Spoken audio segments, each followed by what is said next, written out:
LiberalViewer presents.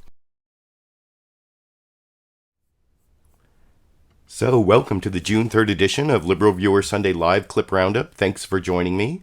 I've picked out the weekend's 14 best, most newsworthy clips for what should be a really educational, informative, fair use media criticism and political analysis show for you all tonight. The political comedy source for tonight will be the monologue from HBO's Real Time with Bill Maher last Friday. Saturday Night Live, of course, is off until the fall.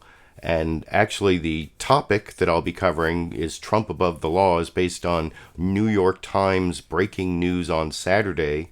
So it wasn't covered in Bill Maher's monologue. So I will actually be showing Bill Maher's reaction to the canceling of Roseanne Barr's show on ABC, and some people on the right who came after him and said his show should also be canceled.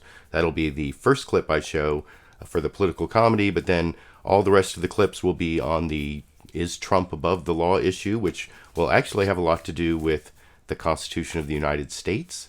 And down in the video description, you can see my list of my 14 clips, including the Bill Maher clip and then the 13 clips from the big five corporate outlets of ABC, NBC, CBS, CNN, and Fox News, the so-called corporate media here in the United States. I'm going to get to all the news clips about this memo that was printed in the New York Times about Trump's lawyers back in January claiming basically that Trump is above the law, or maybe not. That's why I put a question mark. We'll talk about that throughout the show. But before I get there, as promised, I want to start with this HBO Real Time with Bill Maher clip. I've spliced together a few different parts of the first 4 or so minutes of the monologue. As usual, you can watch the whole monologue free on YouTube at a link down in the video description. Here's about 2.5 minutes related to the firing of Roseanne Barr. Bill Maher actually shows the clip and shows the tweet that got Roseanne fired and explains it, and then or especially with the editing that I've used, segues into why people think he should get fired for comparing Trump to an orangutan, as I will discuss with you after we watch this political comedy clip for the beginning of the show over here. Roseanne will always be my friend, but her world came crashing down this week. A series of tweets she put out on Tuesday that were just so full of racism, conspiracy theories, and personal attacks. They were described as abhorrent, bordering on presidential.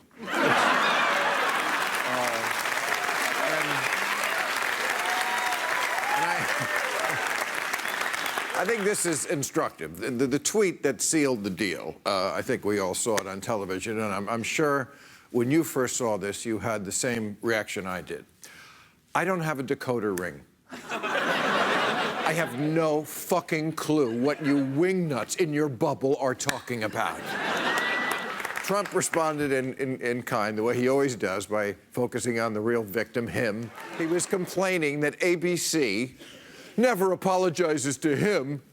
Yeah, because no one on ABC ever compared you to an ape. You're thinking of me. And yes,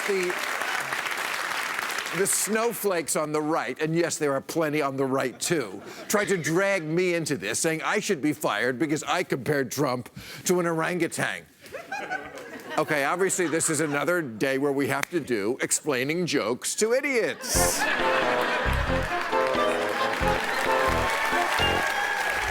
Okay. Here's why that's a dumb analogy. It overlooks 4 key facts. 1, Trump is an orangutan.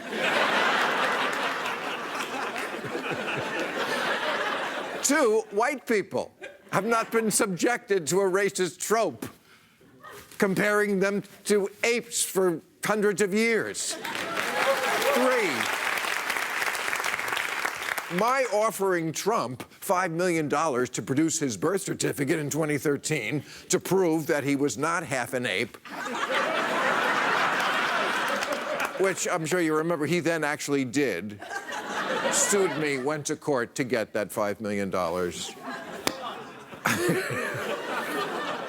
But I did that because it was itself a response to his birtherism racist bullshit. So that's 3. And for I've already been fired by ABC.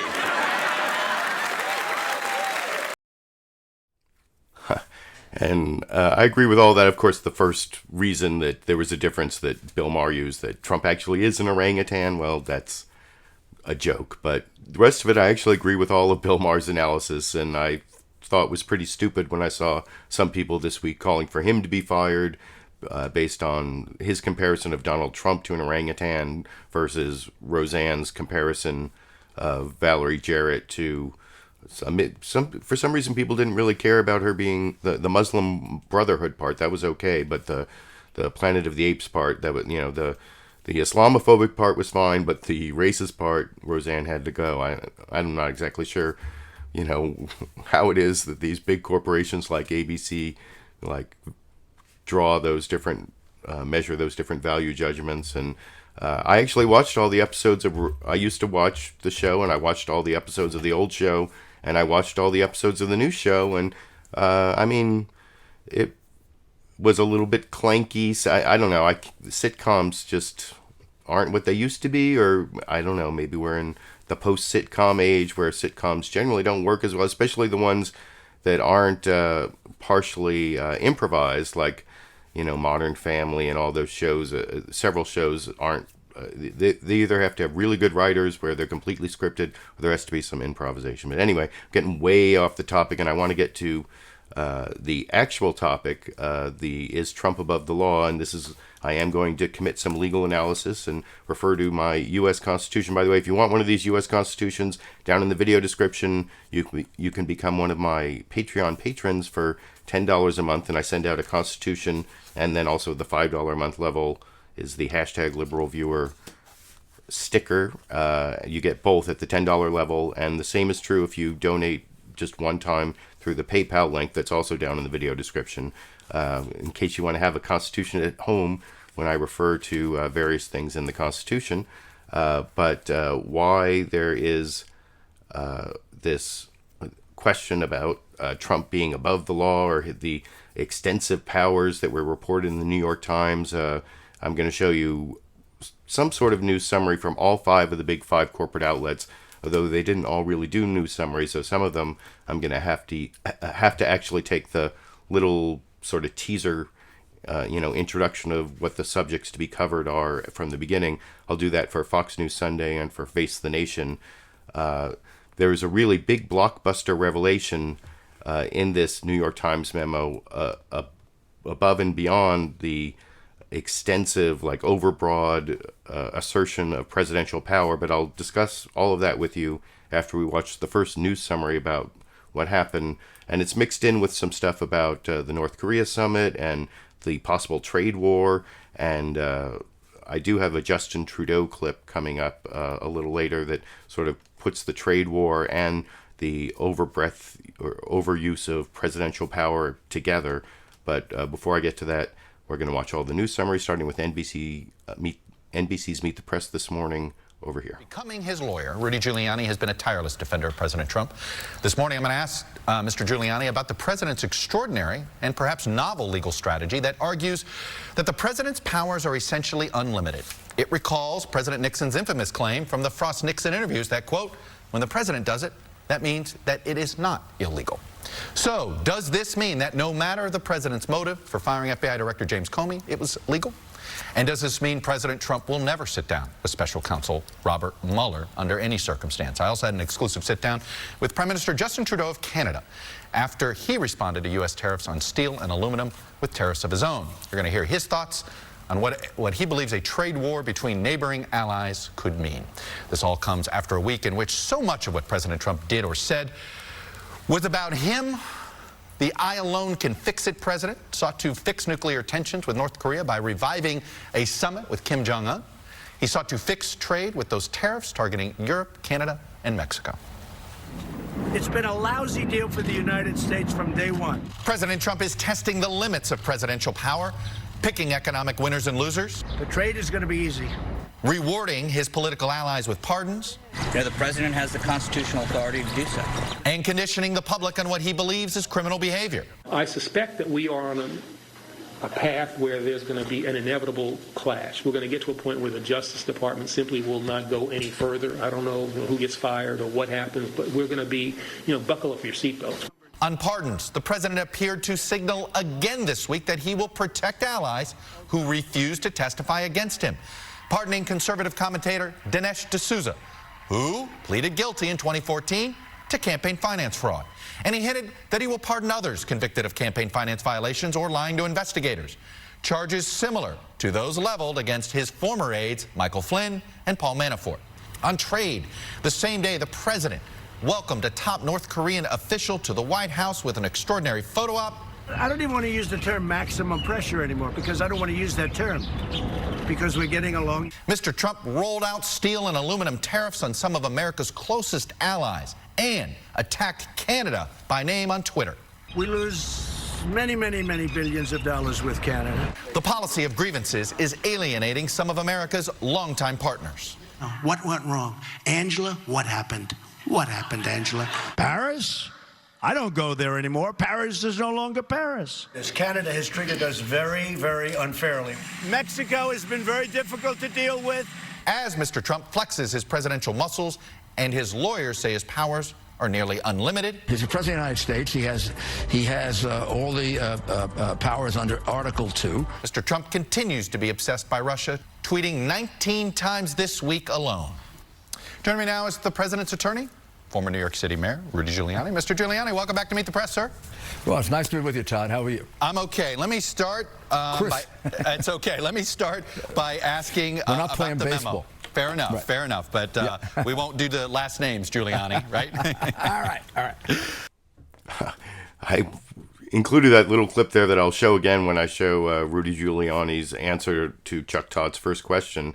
But you notice first he called Chuck Todd Todd, and then I'm really sure I've watched it at least 3 times, and I'm really convinced that he called him Chris, not Chuck. So, and you'll see later in one of the answers he refers to James Comey as Muller instead of Comey, and Chuck Todd even corrects him. That'll be when I get past the news summaries. But I thought that was a pretty good news summary. It didn't give like all the details and quotes from the New York Times memo that I think this next one I'm going to show does, even though it's twice as long. The next one is from CNN State of the Union. Dana Bash was the guest host, and she had the State of the Union this week is Debating Executive Power, which is close to the title I had already chosen for the video tonight, Trump Above the Law, ? And I guess I will show you that clip and talk about why I think it's a little better in the summary. And also, I think it does a better job of talking about the Donald Trump Jr. Meeting in June 2016, how one of the most explosive bombshell revelations in the New York Times memo on Saturday, or the memo from the Trump lawyers that they sent to Robert Mueller, and not only did they assert these broad executive powers, but I think it was in, did I miss it in the NBC Meet the Press story? I was pretty sure it was in there. Jay Sekulow, the lawyer for Donald Trump at the time, said that Trump dictated the Donald Trump Jr.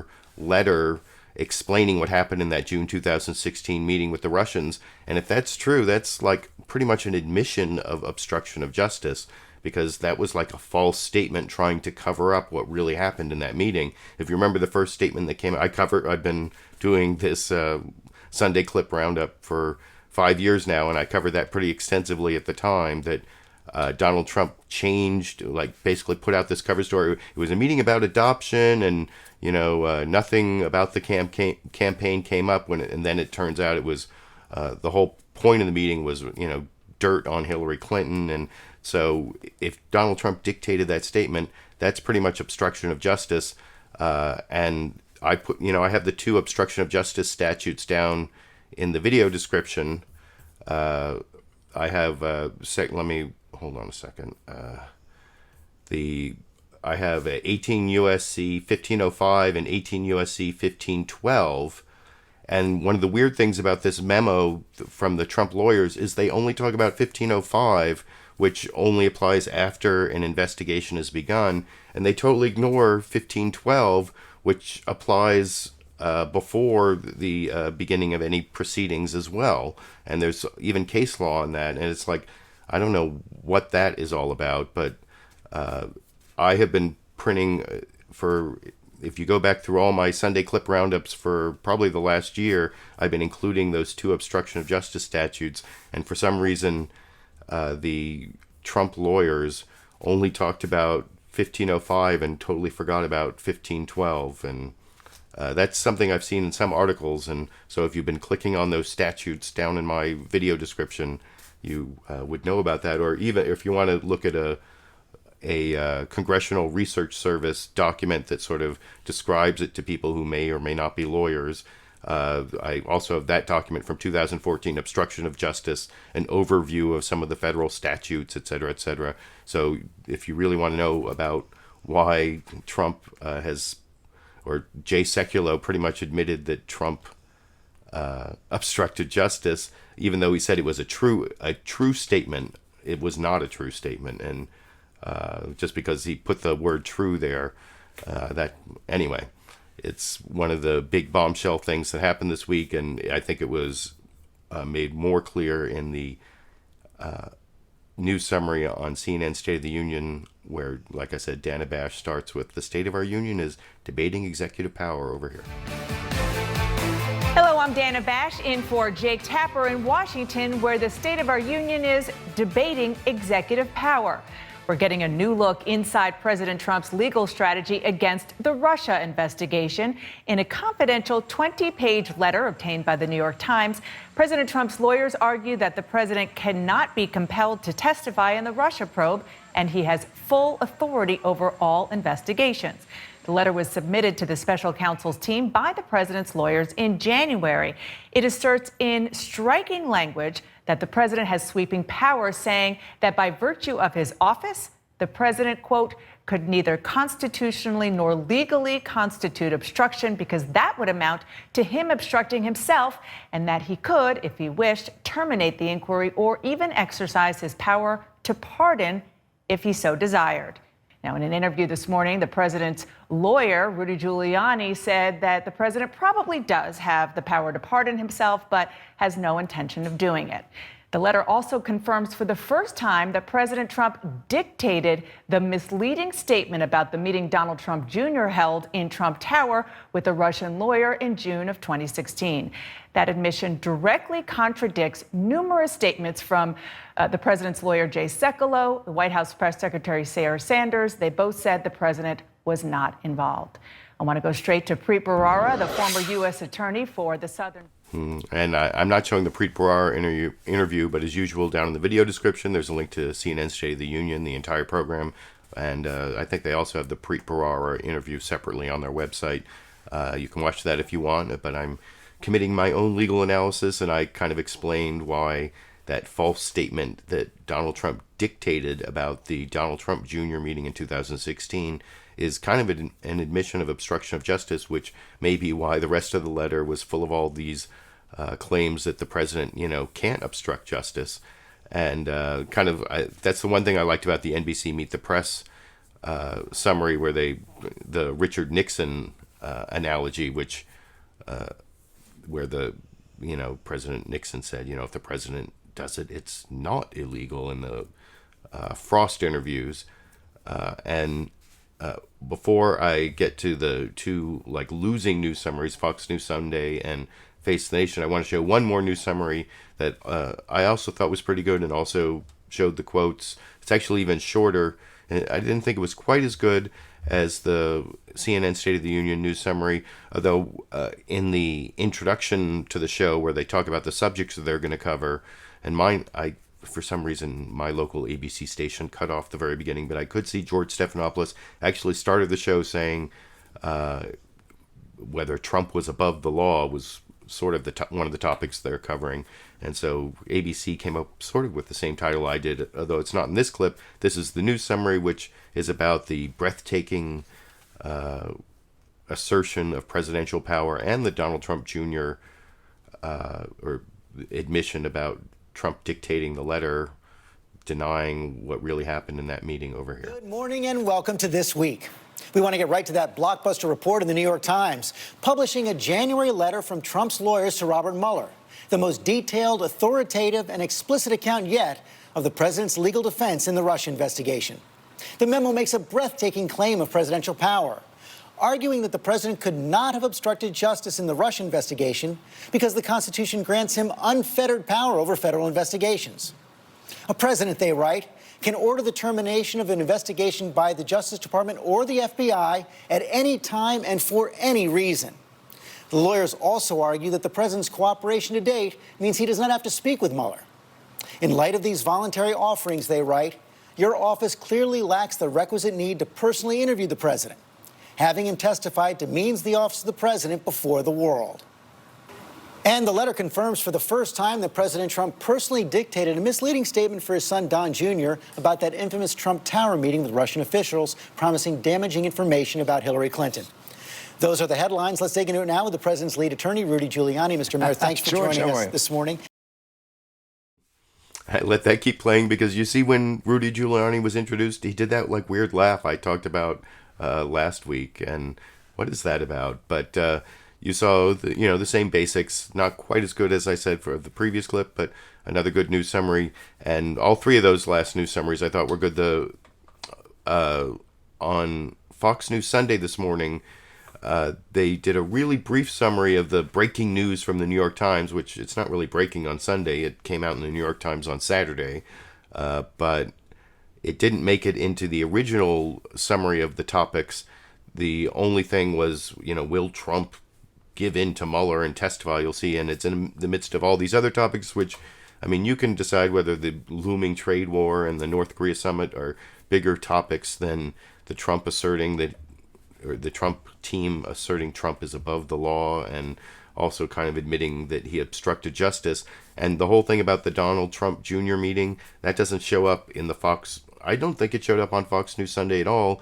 Even when Chris Wallace was questioning Corey Lewandowski, which I'm not going to show any clips from that. I might have missed it because it's been kind of a hectic day, but I don't think the Donald Trump Jr. meeting or the dictation of the letter by Trump about Donald Trump Jr.'s meeting with the Russians, I don't think that came up on Fox News Sunday at all. And that's my criticism of both Fox News Sunday and CBS's Face the Nation, but here's the Fox News Sunday version over here. The summit between President Trump and Kim Jong-un is on. But what about a trade war with our closest allies? I think the relationship we have right now with North Korea is as good as it's been in a long time. This hour, we'll discuss what to expect from the Singapore summit and the pushback from Canada, Mexico, and Europe to the president's tariffs on imports of steel and aluminum. Let me be clear. These tariffs are totally unacceptable. We have to believe that at some point, common sense will prevail. A live interview with Larry Kudlow, the top White House economic advisor, only on Fox News Sunday. Then, will President Trump sit for an interview with a special counsel? I'm not going to let my client testify, the President of the United States, even if he wants to, without those documents being produced. We'll talk with Corey Lewandowski, Mr. Trump's first campaign manager and still a close advisor. Plus, comments from Roseanne Barr and Samantha Bee both spark outrage, but very different results. We'll ask our Sunday panel, is there a double standard? And our Power Players of the Week share some words of wisdom for the class of 2018. All right now on Fox News Sunday. And hello again from Fox News in Washington. We begin with breaking news. The New York Times is the first to report a story that President Trump's legal team sent a memo to special counsel Robert Mueller in January asserting broad presidential powers. In the memo, the lawyers argue the president cannot be compelled to testify and cannot obstruct justice because he has authority over all federal investigations. And new lead lawyer Rudy Giuliani tells ABC News, if Mueller tries to subpoena us, we're going to court. Joining us now from Manchester, New Hampshire, President Trump's first campaign manager and current advisor, Corey Lewandowski. No, I as I said, Chris Wallace did interview Corey Lewandowski and asked him all sorts of questions about the legal assertions of the Trump team in that New York Times memo. But my question was, why? Why ask Corey Lewandowski any of those questions? It was kind of ridiculous. How does he have any expertise to answer those questions? Later, I will have 5 clips from Rudy Giuliani, one of the president's lawyers, who apparently is supposed to have the expertise to answer those questions. And he appeared on 2 shows, but not on Fox News Sunday this week. And you notice in that Fox News Sunday news summary, that was like the first 2 minutes of Fox News Sunday, there was no mention of the dictation of the Donald Trump Jr. meeting letter. And that's the same over on CBS's Face the Nation, at least in the beginning news summary. And I'm not sure it showed up on Face the Nation at all, not even in... I tuned out a little of the panel discussion because I knew I wasn't taking any of their clips, but I don't think it even came up in the panel discussion. But here's, as you can see, Face the Nation also prioritized the trade war and the North Korea summit, did not put in the whole Roseanne Barr, Samantha Bee thing into their initial summary of the topics, and at least put the New York Times breaking news into the main topics they were covering, but also left out that Donald Trump Jr. meeting in the first little under 2 minutes of Face the Nation with Margaret Brennan this morning over here. It's Sunday, June 3rd. I'm Margaret Brennan, and this is Face the Nation. The meeting with Kim Jong-un in Singapore is on, and in less than 10 days, as the president welcomed a North Korean official to the White House. But the goal for the summit continues to be a question. We have very significant sanctions on that, but we have hundreds that are ready to go. But I said, I'm not going to, but why would I do that when we're talking so nicely? But things aren't so nice between the U.S. and some of its closest allies. Countries including Canada, Mexico, China, and members of the European Union are furious about President Trump's new tariffs. Back home, it's the president's own party taking issue with his trade policies. I don't think anything good will come out of a trade war, and I hope we pull back from the brink here. We'll talk to Ohio Governor John Kasich and Texas Congressman Will Hurd about that trade war and Republican efforts to try and move forward with protecting the children of undocumented immigrants, even if it means a showdown with congressional leadership and the president. The New York Times published a 20-page memo from the president's attorneys arguing that as chief law enforcement officer, the president couldn't obstruct justice. Will that strategy work? We'll ask our political panel. Plus, we'll kick off our 2018 CBS News midterm election battleground tracker and tell you exactly where things stand as Democrats try to take control of Congress. Is former Speaker John Boehner right when he says, there is no Republican Party. There's a Trump Party. The Republican Party is kind of taking a nap somewhere. Politics, policy, and news. It's all ahead on Face the Nation. So yeah, Face the Nation didn't even do a news summary at the beginning, which Margaret Brennan seems to have started doing, but apparently not this week. And at least the New York Times breaking news about the memo ended up in the summary of topics, which is a slightly better than what Fox News Sunday did. But just like Fox News Sunday, no Donald Trump Jr. meeting. I kind of explained all the differences before I showed that clip. And now I actually want to get to the actual newsmakers, and I did promise Rudy Giuliani and 5 Rudy Giuliani clips. Rudy Giuliani is one of the newsmakers in the title of the video today, but the other one is Justin Trudeau, the Prime Minister of Canada, and he was mostly talking about the trade war, which is the possible trade war that was covered in some of the previous clips I just showed briefly. But like I said, this is kind of an intersection of the expansion of presidential power and the trade war topic, because if you look at your U.S. Constitution, see, I told you need to pull this out, and you look at Article 1, Section 8, the very beginning, it gives Congress the power to lay and collect taxes, duties, imposts, excises, et cetera, et cetera, et cetera, which That includes tariffs, even though the word tariff isn't explicitly used there, but it's a tax, a duty, an impost, whatever. And also, Congress has the power to regulate commerce with foreign nations, so it's all in Article 1, Section 8 of your Constitution. So you might be wondering, how is it that Donald Trump gets to put these tariffs on, these steel and aluminum tariffs? Well, it's because Congress actually passed a law that says that for national security reasons, like if we don't trust these other countries are going to come through in war and give us the steel and aluminum we need because, they're not that close to it, they might be national security threats in wartime, that's a reason to impose these tariffs. And that's what got Justin Trudeau, the Prime Minister of Canada, really upset. And he discussed that in answer to a question from Chuck Todd on NBC's Meet the Press this morning.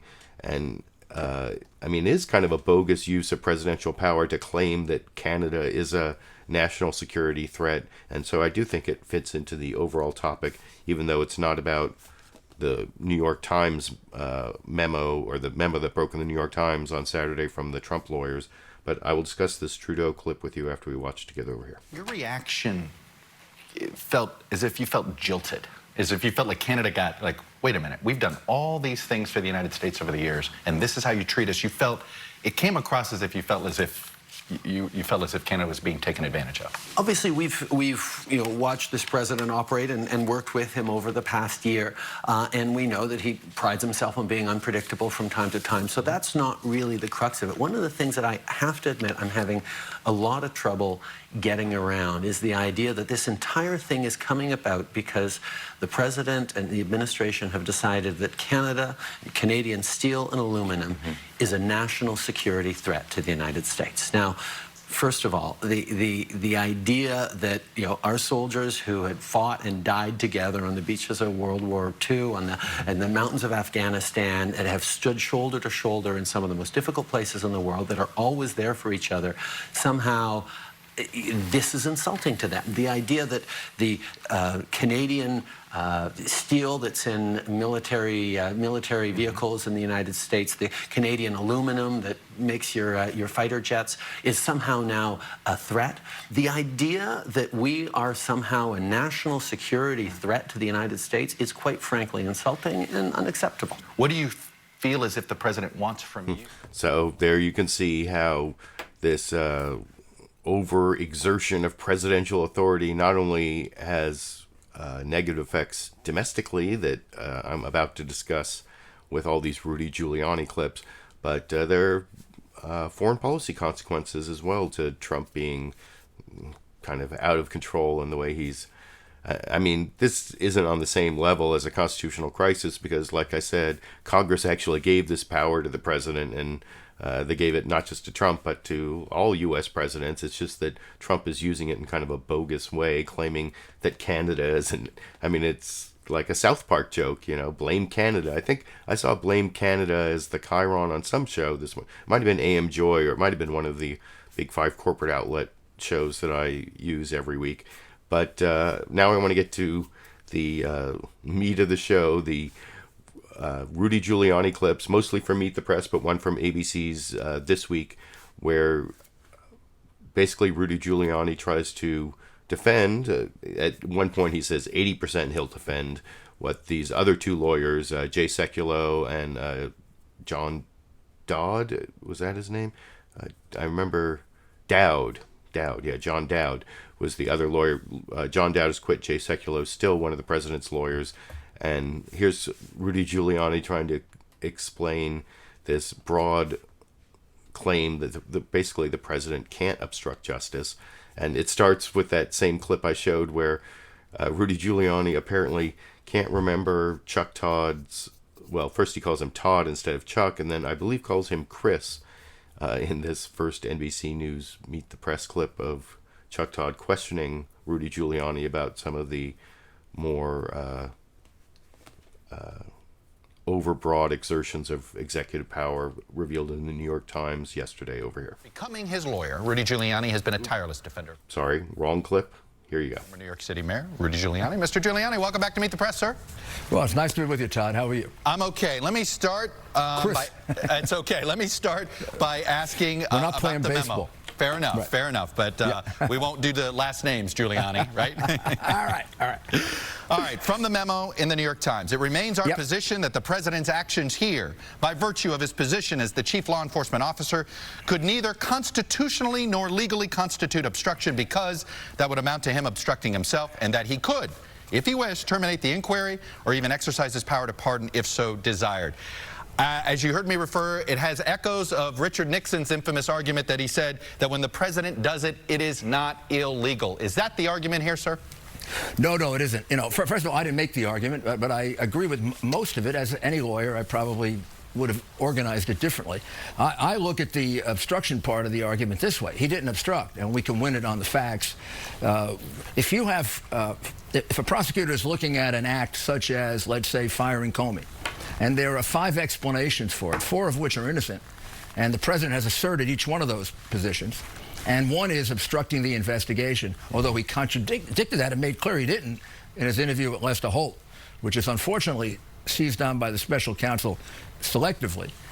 We don't have to get to the whole big constitutional argument, which will take a year to resolve. Right. So I would prefer to put emphasis on the fact he didn't do anything wrong. I mean, he didn't obstruct. Okay. And we're willing to sit there and argue that out with the special counsel if he has, you know, an open mind about it. Are you making a case that he didn't obstruct, or are you making a case that a president cannot obstruct justice? Well, I don't like, you know, I'm a lawyer. I'm sort of a conservative lawyer in a legal sense. And I don't like going to an argument we don't have to get to. You don't have to get to that argument.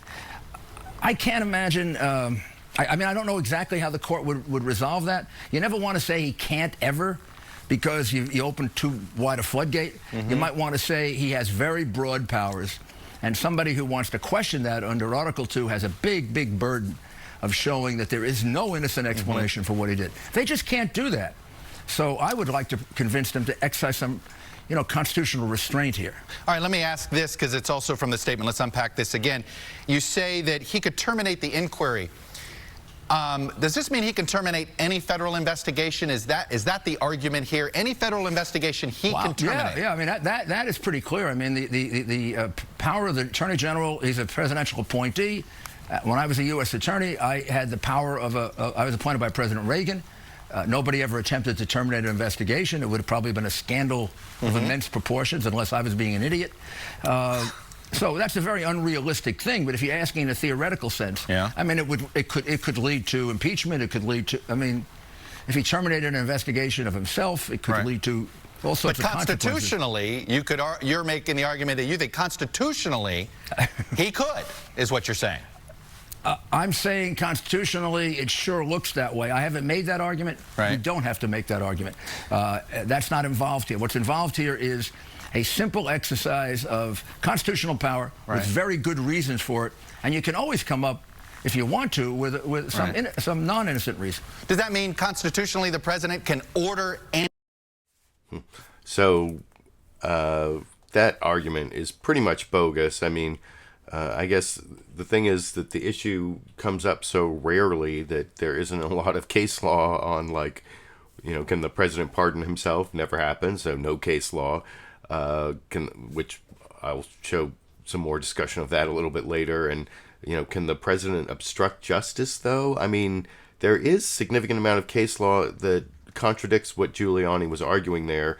And, I mean, the idea that just because the president has the constitutional power, and that was why Chuck Todd was not really asking the right question when he said, well, constitutionally he has the power. Yeah, constitutionally he has the power to totally control the executive, but that doesn't mean some of those exercises of power won't violate the law, statutes like the obstruction of justice statute. Just because the president has the power to fire James Comey, if he does it with a corrupt purpose, then like to obstruct the investigation into Russia, or to have things go, you know, more lightly on Michael Flynn and his prosecution, those would be corrupt purposes, both of which there's evidence for both of those possible corrupt purposes.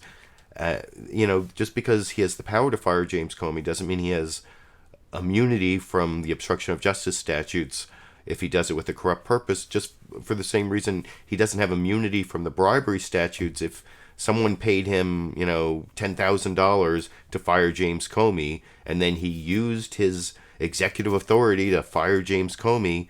Just because he has the power to fire James Comey doesn't mean he's not guilty of bribery for taking $10,000 to exercise, to engage in that official act, which bribery is taking money to do some official act.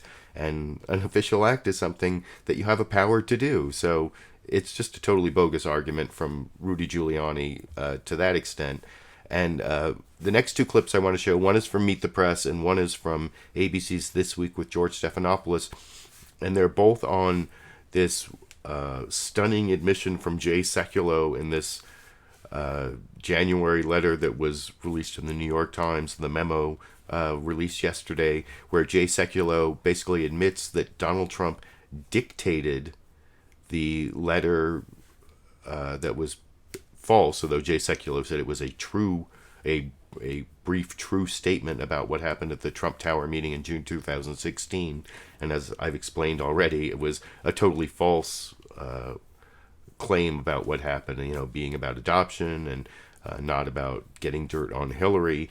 And first I want to show how Rudy Giuliani answered the question on NBC's Meet the Press. And for some reason that I can't quite figure out, I think George Stephanopoulos got a much more revealing answer. But I think it just might be a Rudy Giuliani quirk, which I will... Well, first I'll show you the Meet the Press answer, and a good... for both Chuck Todd and George Stephanopoulos for at least bringing up this issue, although neither one of them seemed to have, they were talking about how, Jay Sekulow lied, and Chuck Todd even shows a clip of Jay Sekulow lying about this, and Sarah Huckabee Sanders lying about it. But, the really important thing is it means that Donald Trump obstructed justice. But here's the NBC Meet the Press version over here. Let me go back to the letter. There was also something else in this memo, and it had to do with the response to Donald Trump Jr. The letter says in the statement on July of 17, you have received all of the notes, communications, and testimony indicating that the president dictated a short but accurate response to the New York Times article on behalf of his son, Donald Trump Jr. This is in regards to the infamous first Trump Tower meeting in July of 2016. But this is what Jay Sekulow said to me on Meet the Press about that incident. Here it is. I do want to be clear that the president was not involved in the drafting of the statement and did not issue the statement. It came from Donald Trump Jr. So that's what I can tell you, because that's what we know. In July, he says it came from Donald Trump Jr. In January, he writes in a memo that the president dictated a short response. I know it's not a crime to lie to us in the media. but was he let me ask you this. Was he misinformed at the time, or what happened? I think it's a case. I mean, I obviously asked Jay about this. I think he was uninformed at the time, just like I was when I came into the case. He was just in the case. This is a point that maybe wasn't clarified in terms of recollection and his understanding of it. And what Jay did was he immediately corrected it. And even if it had been on an oath, you would call that recanting. And it's Jay, not the president. So that's the wisdom of not having a president testify. It's one thing to do it with a lawyer. Yeah. It's another thing to do it with your client. I want to talk about pardons in general. And one of he's saying that there's a little brief foray into what you're going to see much more fully in the ABC clip I'm about to show, where in that very end of that clip where Rudy Giuliani says that that's why you don't want to have your client testify. It's bad enough when the lawyer has to recant. You don't want to have the client have to recant. And it seems like, was it that Trump didn't tell Sekulow the right thing? Because if you saw that clip, Jay Sekulow, who I've seen him, he is the head of the ACLJ, which is this conservative version of the ACLU that fights for like Christian rights or religious rights, and it's pretty dishonest. I've seen some of its cases over the years and its press releases over the years, and the fact that Jay Sekulow lied to the press or lied to Chuck Todd on NBC's Meet the Press. That's really the wrong issue. And I think Chuck Todd and George Stephanopoulos in this next clip both concentrated on that issue too much and didn't really point out the real issue is that Donald Trump dictated this statement, which was a false statement to cover up what really happened in that meeting, and that pretty much meets, that's a prima facie case of obstruction of justice, according to the statutes that I've linked down in the video description. But in this next clip, like I said, at the end of that last clip, you saw Rudy Giuliani sort of start to say, well, that's why you don't want to have your client testify. Well, but he didn't really say, you know, we have different recollections. Our recollections change. In this next clip, it sounds a lot more like he's saying facts are relative when he gets to that same point about that's why you don't have your client testify. In answer to pretty much the same question from George Stephanopoulos, he doesn't actually show the clip of Rudy Giuliani and Sarah Huckabee Sanders, but he gives a summary of it. And here's Rudy Giuliani's answer to ABC this morning over here. Look at the president's shifting explanations, the White House shifting explanations for what happened in that meeting at the Trump Tower back in June of 2016 with Don Jr. I remember when this was first reported, Jay Sekulow was on my program, said the president had nothing at all to do with that letter. Later, Sarah Sanders said, well, wait, he sort of weighed in, but he didn't dictate it. And now this letter from the president's lawyers say very, very clearly he dictated the statement. How do you explain those shifting explanations? Happened to me with the whole situation of repaying the money that was laid out by Cohen. When the president first talked about it, nobody focused on it, nobody thought about it. That was a very busy time. And then when we got on board, I went through everything. It was the only change we had to make. At that point, this other change had been made. When you consider the big scope of this narrative, 4 or 5 changes. It's a very complicated thing. The president was there. He was dealing with the letter. At first, it was all denied, and now you're saying he dictated. But I don't know that Jay would have to answer that, and I've talked to him about it. I think Jay was wrong. I mean, this is the reason you don't let the president testify. If, you know, our recollection keeps changing, or we're not even asked a question, and somebody makes an assumption. In my case, I made an assumption. Then we corrected it, and I got it right out as soon as it happened. I think that's what happened here. I was struck by something else in the letter, and when you're discussing that. So yeah, there you see Rudy Giuliani saying our recollection keeps changing. That's why. And who's the royal we in that our recollection keeps changing? I think what he's trying to say is that Donald Trump's recollection keeps changing. If you listen to that closely, and I watched that clip, I watch all these clips at least 3 times, and I think I watched that 3 times. You know, I watch it once when I'm watching the shows, and then once when I'm like capturing the clip, and then I watch it a 3rd time with you all, although I also try to read some of your live comments along the way, and I've also noticed I've gotten a couple super chat contributions along the way, which from the live viewers, which I really appreciate. Thank you for that. Sexy Bob and Shares Gallagher. Hopefully I'll have a chance to show a screen capture of those super chat contributions. But when I watch that, I think when he says our recollection keeps changing, he's talking about his client Donald Trump giving them changing answers and or changing facts, and that's why he doesn't want his client to testify. And I think basically there's 0 chance Donald Trump is going to testify based on what I just saw from Rudy Giuliani in those last 2 clips.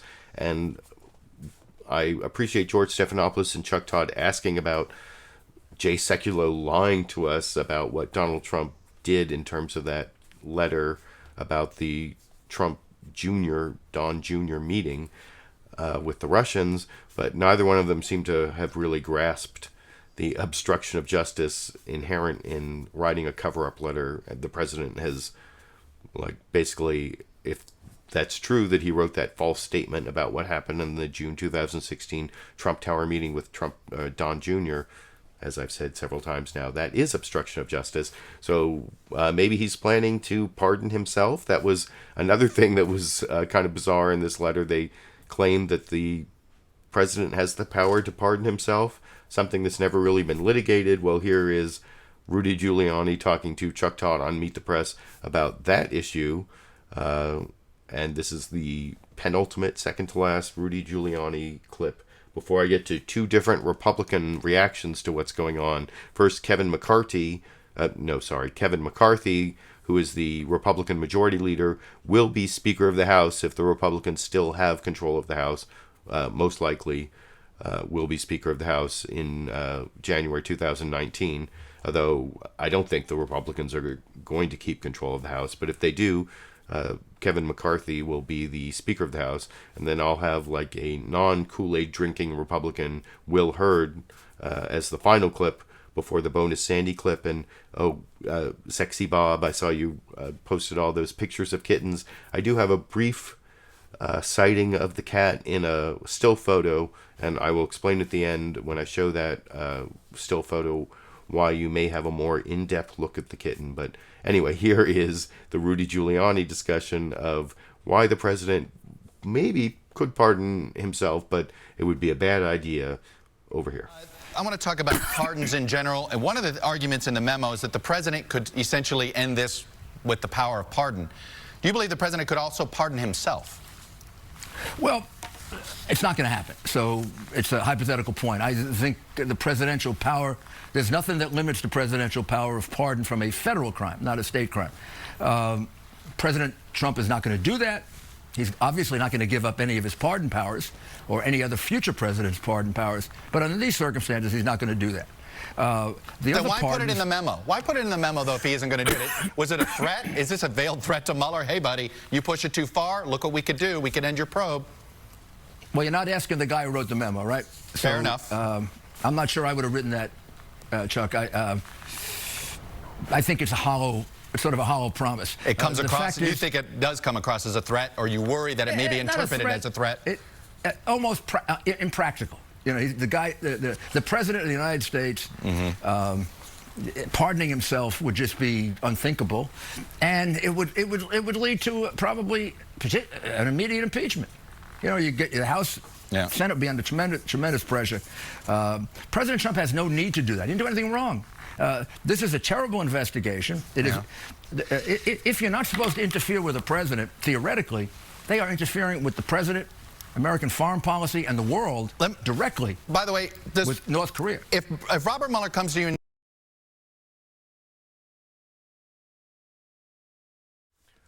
so there you have the question of whether Donald Trump can pardon himself as president. It's never happened. I think if you read the entire Constitution and the system of checks and balances, and I think the whole premise of the Constitution is that, you know, no person, no man is above the law. At the time of the Constitution, it would be no man is above the law because women were below the law at that time. But no person is above the law, that, you know, the rule of law, not the rule of people, not the rule of man. So the idea of the president pardoning himself, I think, goes against the whole premise of the Constitution. But as I was saying earlier, it's never been litigated, but at least Rudy Giuliani admitted it would be like immediate impeachment, because if the president pardoned himself, and he actually has a fairly unlimited power to pardon, except for a corrupt purpose, like to obstruct justice or in response to a bribe or something. That's why the whole Mark Rich pardon at the end of the Clinton administration was actually investigated by Congress. It's another example of how presidents, even though they have these really almost unlimited powers, it doesn't mean they're truly unlimited. And then the final clip from Rudy Giuliani I want to show before I get to the two different type of Republican reactions is this question about whether Rudy Giuliani himself violated some law or was involved in leaking. Some people say that Rudy Giuliani himself might get indicted. Back during the 2016 campaign, he seemed to know that James Comey was going to reopen the Hillary Clinton email investigation based on Anthony Weiner's laptop having some of his estranged wife, Huma Abedin's emails that were actually Hillary Clinton emails. And it was a whole, you know, that was, some people think, what lost Hillary Clinton the election, that 11 days before the election, James Comey reopened the investigation into her emails, and then later pulled it back, as Rudy Giuliani mentions that part, of course. And I want to show you, this is a little over 3 minutes. This is the final Rudy Giuliani clip, and I think there are several parts about this that are kind of bogus, which I will discuss with you after we watch it together over here. Subject that I want to get at you. We're at some point going to get this IG report out of the Justice Department about the FBI, its handling of the 2016 election overall, the Clinton emails, and all of this. There's been some questions about what you may or may not have known around that time, and I'm going to go through a timeline here of what you said around that time when we found out about the reopening of the Comey investigation. Take a listen, sir. Does Donald Trump plan anything except for a series of inspiring rallies? Yes. What? You'll see. I'm talking about some pretty big surprise. Oh, yeah, I heard you say that this morning. What do you mean? You'll see. Stay tuned. It appears as though the FBI may be reopening an investigation into the Hillary Clinton email server. So you had a general idea that something was coming? I had expected this for the last, honestly, to tell you the truth, I thought it was going to be about 3-4 weeks ago. Do you expect to be named in this IG report as a receiver of leaked information from the FBI?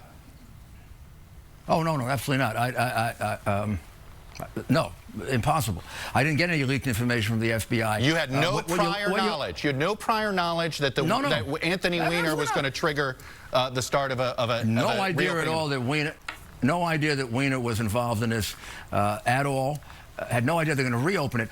Now, when I say that, I speculated based on the fact that I knew there was a lot of turmoil within the FBI that this was going to have to be reconsidered. You told a radio show host that you had gotten some heads up from both current and former.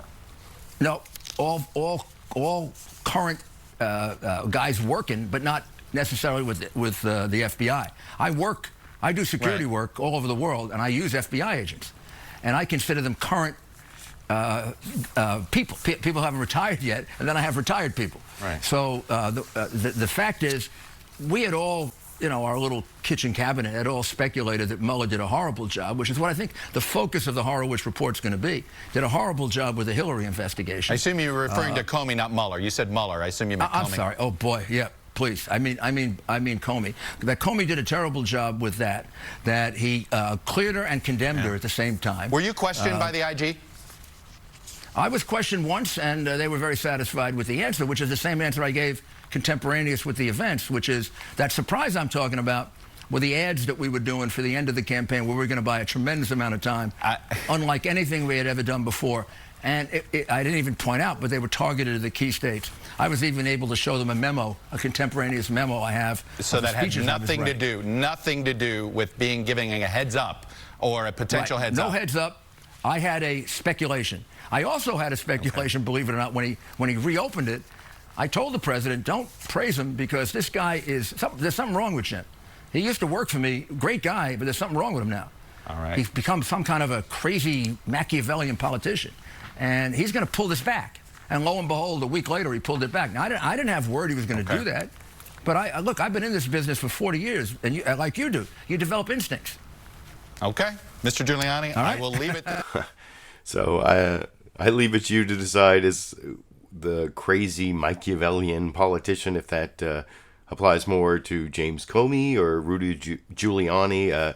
I have to say I haven't had a chance to read James Comey's book here, which, I don't know, maybe if I read it, I'll start to agree more with what Rudy Giuliani said. I'm not a big James Comey fan. I do think that what he did 11 days before the election, I don't know whether it threw the election to Hillary Clinton or not, but it was definitely against the policy of the Justice Department and the FBI, that is to say something that has such a strong effect on the election within 60 days of an election, that why he did that, and even what he did back in July before the election where he cleared Hillary Clinton but then had that weird press conference where he said, like, but she's a very, very naughty girl. I'm not going to charge her, but she's very, very naughty.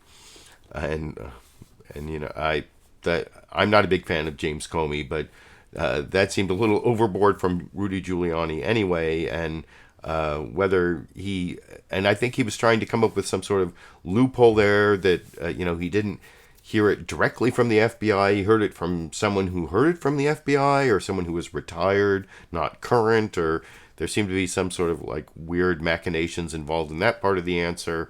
And then there was also I don't know, that whole answer was kind of weird, and that's why I wanted to show you that last clip of Rudy Giuliani. Also the thing about the cover memo was weird, where, you know, I provided them with this memo where I was telling about ads that we were going to show in the battleground states right at the end there, and it had nothing to do with all those clips you showed at the beginning of your question, where I claimed where if you watch those at the beginning of that clip, Chuck Todd really gave a devastating portrayal of how Rudy Giuliani must have known what was about to come out, and his explanations don't really fly, if you ask my opinion. But whether it will result in some future indictment of Rudy Giuliani, that would be karma. But I don't think we can really depend on that. But before I finish, I did promise, in addition to the bonus Sandy clip and of course the rare sighting of Dash and Sandy together in a still photo, I did promise 2 Republicans. First, Kevin McCarthy, California Republican, who, if the Republicans retain control of the House of Representatives in the next election, will most likely be Speaker of the House. Right now he's the Republican House Majority Leader, and you'll see he doesn't even answer any questions about what was in this New York Times memo.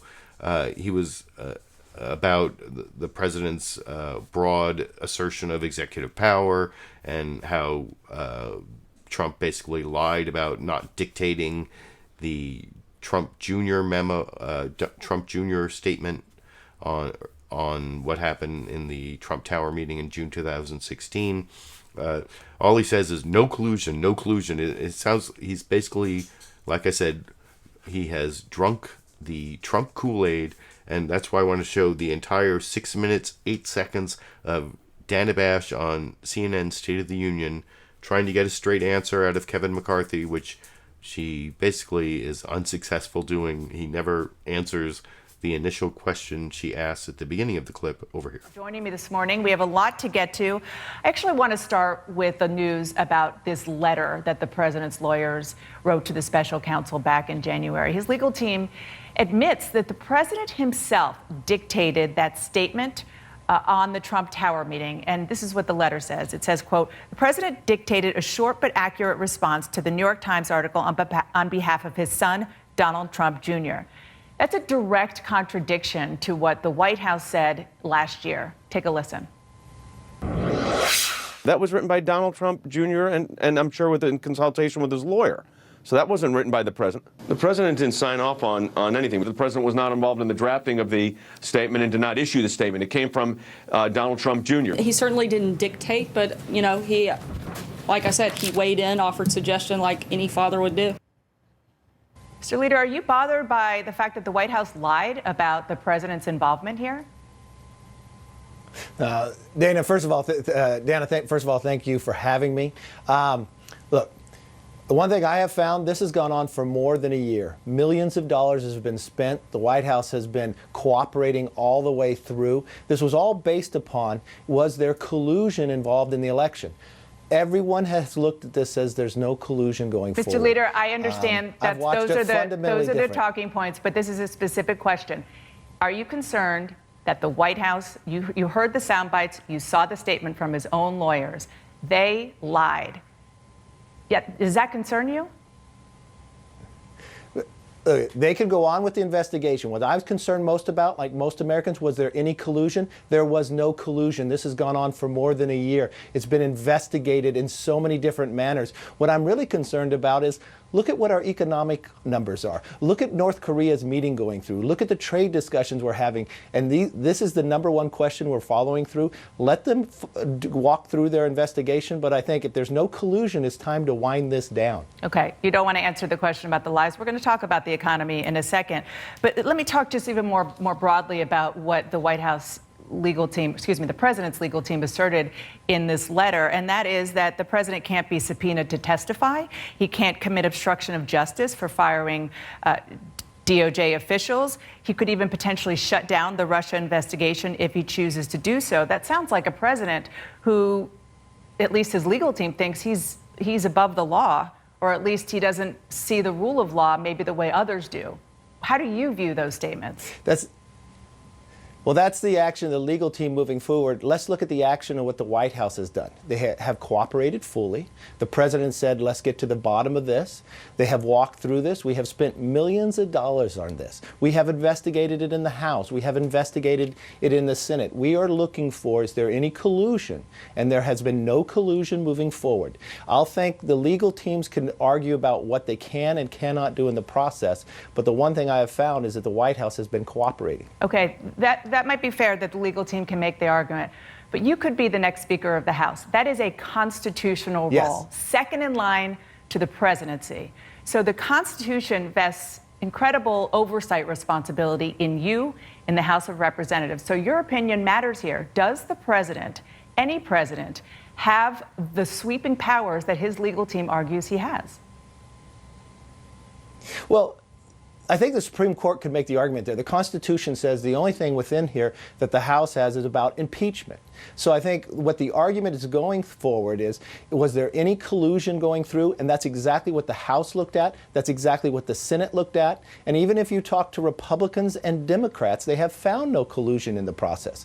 I think the Supreme Court, and if you look back to even what Clinton would argue in this process too, I think it's still vague. So I think maybe you could have a legal ruling to see one side or the other. And every day in court, both sides on legal sides make arguments about what the determination is. One more question about checks and balances. The president's lawyers in the letter that they wrote talked about broad pardon authority. He actually used some of his pardon authority this week. He pardoned conservative filmmaker Dinesh D'Souza. Take the name Donald Trump out of this. Put the name Hillary Clinton in, or Barack Obama. If a Democratic president started pardoning his political allies, you'd go bonkers. And we're hearing crickets from Republicans now.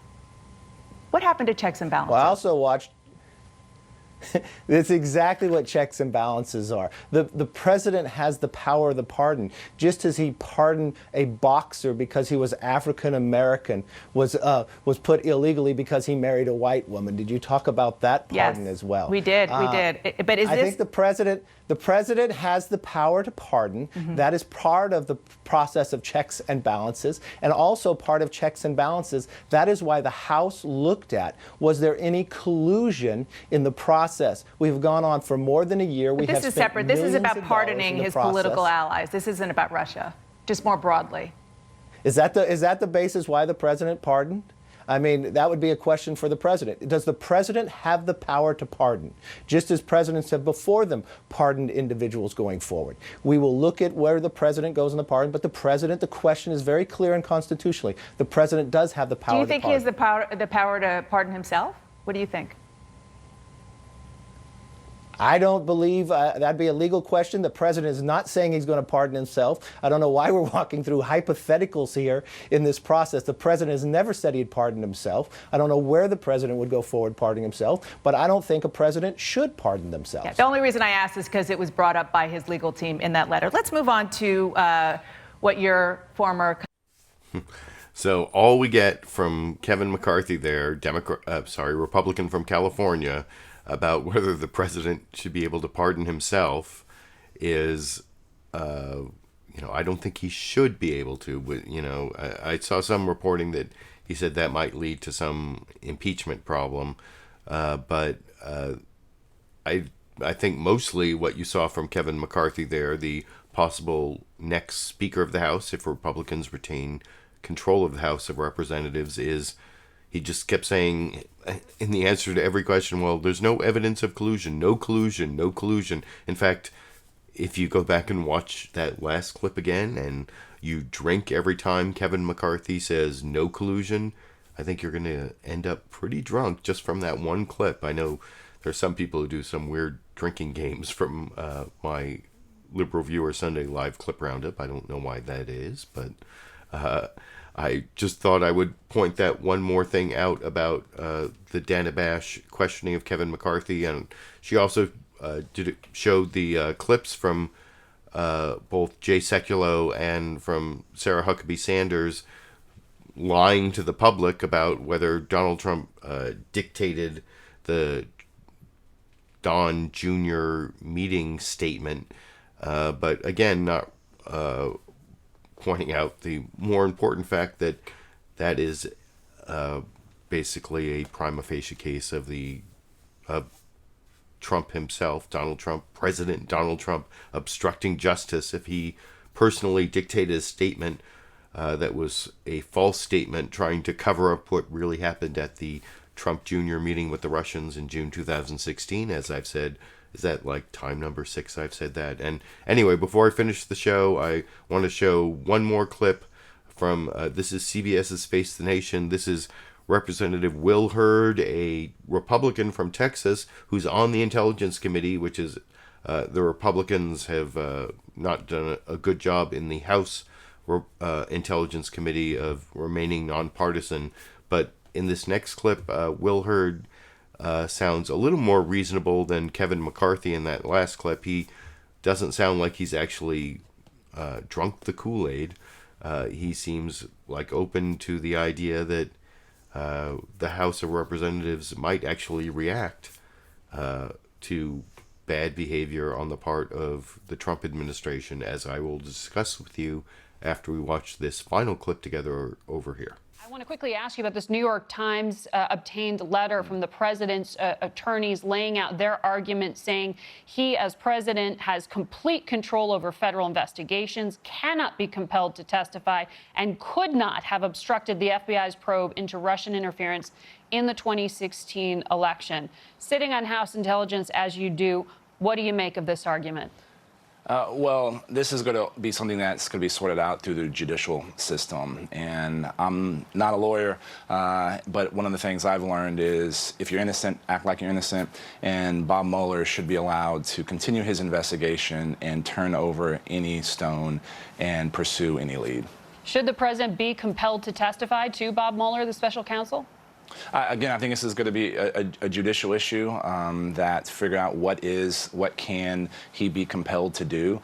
Again, if you don't have anything to hide, why wouldn't you testify? Because I think that would help close this investigation quicker, which I think that is something this administration wants to see. But one of the things that I'm focused on is on issues that is firmly in the responsibility of Congress, and that's trade, that's immigration, and these are big issues that are going to be coming to the forefront over the next few days and weeks. And I do want to ask you about trade, but just to button this up, the president's attorney said this morning the president probably has the power to pardon himself, though doing so would be unthinkable.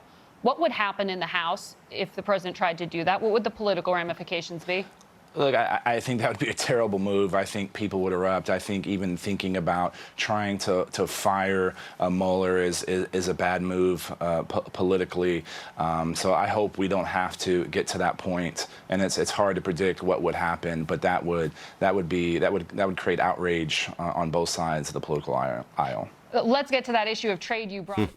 So that is a little bit encouraging that there might be some Republicans who would join with Democrats to find the prospect of the president pardoning himself to be an impeachable offense. I don't know. You don't really need, if Kevin McCarthy is not the next Speaker of the House and the Democrats retake the House, which if you go and watch the CBS Face the Nation Battleground Tracker information, it looks like the Democrats might barely take the House right now, and that there are links down in the video description to basically all of Face the Nation cut up into segments on their Face the Nation YouTube channel. But I find it a little encouraging that there might be some Republicans, but if you read your Constitution, you know that it's not just impeachment in the House, a majority of House members, but it takes 2/3 of the Senate to remove a president. So that's 67 senators. Even if the Democrats retake the Senate, that means it's only going to be by a couple votes, and they'll need like 13, 14, 15 Republicans to join in to get us. They just have to be convinced that Trump is so corrupt that we should have a President Mike Pence. I could see that might happen, but it's still a very low probability outcome. But I hope I'm around on YouTube to cover the impeachment, as I've said many times, and then we'll see how it goes. I appreciate those of you who joined me live. I wanted to especially give my appreciation to my 2 Super Chat contributors.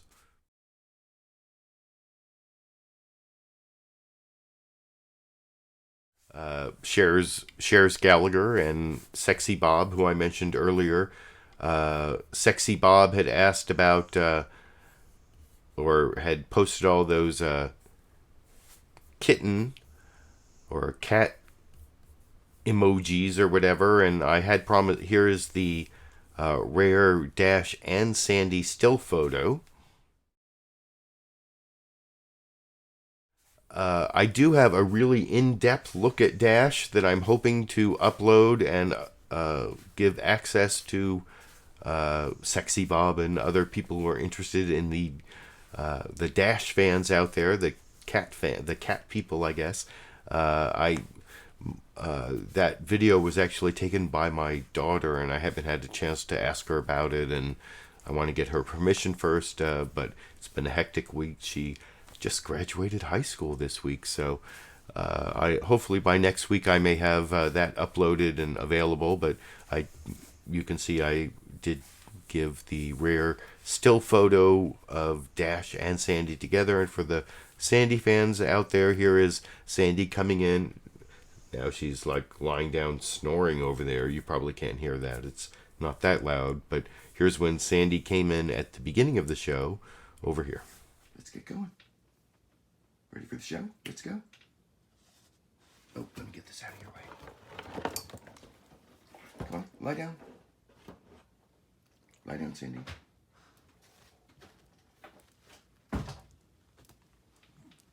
You're such a good puppy.